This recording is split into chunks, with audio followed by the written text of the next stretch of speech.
கர்த்தாவே, நீர் எனக்கு சொன்ன வார்த்தைகள் என்னவாயிற்று?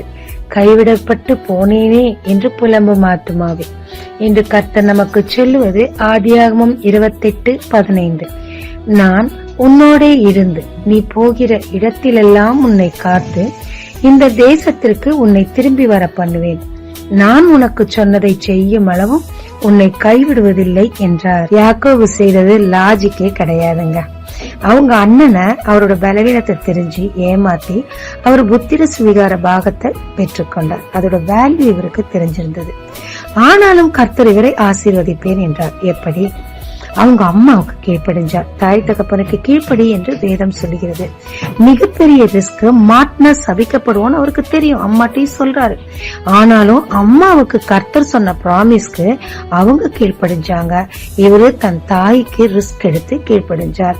ஆனா ஏசாவோ தாய் தகப்பனுக்கு மிகவும் துக்கத்தை கொடுப்பவராக இருந்தார்.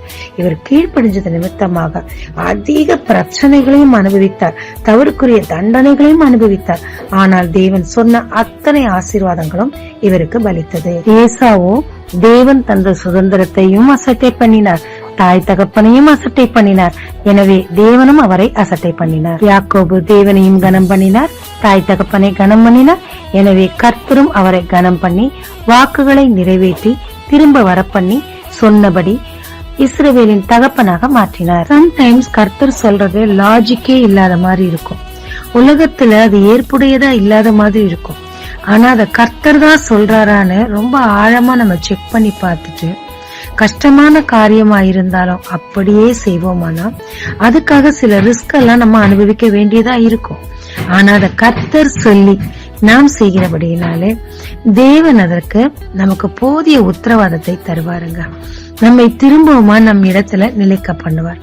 நமக்கு என்னெல்லாம் வாக்கு கொடுத்தாரோ அத்தனையும் நிறைவேற்றுவார். அதுவரை அவர் நம்மை கைவிட மாட்டாருங்க. ஜெபிக்கலாமாங்க. தேவரே, எவ்வளவு கடினமான காரியமா இருந்தாலும் நீ சொன்னதை செய்ய எனக்கு கிருபை தாரும்.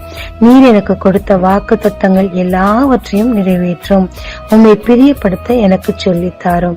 இயேசு மூலம் பிதாவே, ஆமென். இயேசு கிறிஸ்துவின் நாமத்தில் இந்த நாளில் உங்களை ஆசீர்வதிக்கும் ஜீசஸ் விஷன்.